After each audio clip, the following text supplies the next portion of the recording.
কিভাবে আপনি speedtest.net ওয়েবসাইটের মাধ্যমে আপনি BDIX প্লাস আপনার র ব্যান্ডউইডটা কিভাবে চেক আউট করবেন, মানে আপনার আইএসপি আপনাকে কত BDIX প্লাস কত র ব্যান্ডউইড দিচ্ছে সেটা দেখবেন, সেটাই আমার ভিডিও তুলে ধরবো। তো আসলে ভিডিও না কেটে সম্পূর্ণ দেখবেন এবং জাস্ট এই একটা ওয়েবসাইটের মাধ্যমে আমি দেখিয়ে দিব যে কিভাবে আপনি আলাদা আলাদা BDIX প্লাস আপনার র ব্যান্ডউইড কত পাচ্ছেন আপনার আইএসপি থেকে সেটা দেখবেন। সো ভিডিওটি জাস্ট স্কিপ না করে সম্পূর্ণ দেখুন।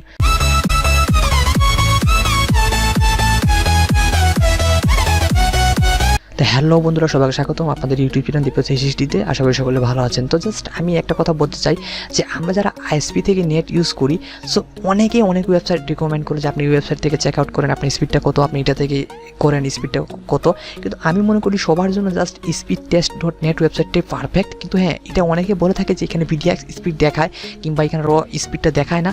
সো জাস্ট আমার এই ভিডিওটা আপনি ফলো করলে আপনি একটা ওয়েবসাইট থেকেই আপনি BDIX কত পাচ্ছেন প্লাস আপনার র ব্যান্ডউইড কত পাচ্ছেন, মানে আপনার মেইন ইন্টারনেট কত পাচ্ছেন সেটা জানবেন। তো চলুন ভিডিওটি শুরু করা যাক। দেখতে পাচ্ছেন আমি speedtest.net এর অফিসিয়াল ওয়েবসাইটে আছি। এখানে আসার পরে আপনি আপনার যে আইএসপি নামটা সেটা এখানে শো করতে দেখবেন এবং এখানে একটা সার্ভার দেখবেন। এই যে দেখেন, এই জায়গাতে কিন্তু একটা সার্ভারের নাম শো করবে। সো এইখানেই কিন্তু সব কিছু কাহিনীটা। তো এখানে আসার পর দেখেন এখানে আমার এই সার্ভারের নামের পরে কি দেখাচ্ছে, ঢাকা। সো এই ঢাকাটা মিনস হলো এটা আমার বাংলাদেশের সার্ভার এবং এই সার্ভার থেকে আমি যে স্পিডটা পাবো সেটা হলো কিন্তু আমার BDIX স্পিড। লাইক আমি জাস্ট আপনাদের চেক আউট করে দেখাই। এখন যদি আমি গোতে ক্লিক করলাম, তো এই যে আপনারা স্পিড টেস্টটা দেখতে পাচ্ছেন, এটা হলো কিন্তু আমার BDIX স্পিড। কারণ BDIX স্পিড এই কারণেই যে আমার এটা কিন্তু বাংলাদেশের সার্ভারে কানেক্ট আছে, ঠিক আছে।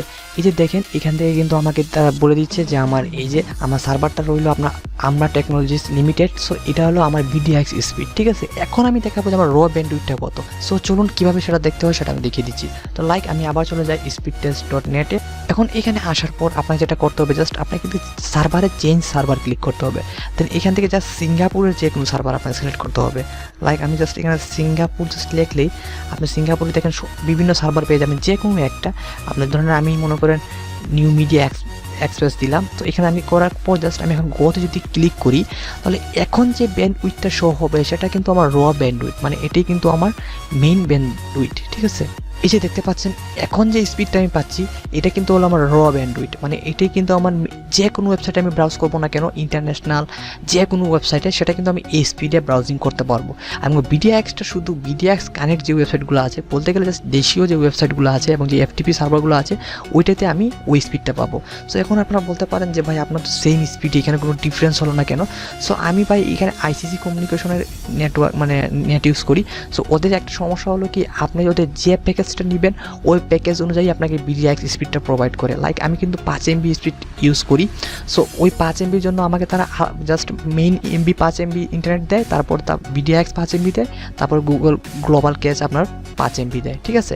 সব কিন্তু 5 করে দেয়। সো এটাই কিন্তু আমার সমস্যা এবং আমি গ্রাম অঞ্চলের নেটটা ইউজ করি, দ্যাটস ওয়াই আমার BDIXটা বেশি নয়। তো জাস্ট আপনারা এই জিনিসটা ফলো করলে আপনার মেইন MB এবং BDIX MBটা কি স্পিডটা আপনারা জাস্ট চেক আউট করলে পেয়ে যাবেন। তো ধন্যবাদ বন্ধুরা ভিডিও দেখার জন্য, এবং আশা করি জাস্ট এই স্পিড টেস্ট একটা ওয়েবসাইট দিয়ে আপনারা BDIX এবং আপনার যে মেইন ব্যান্ডউইডটা সেটা কীভাবে ব্যবহার করবেন সেটা বুঝতে পারলেন।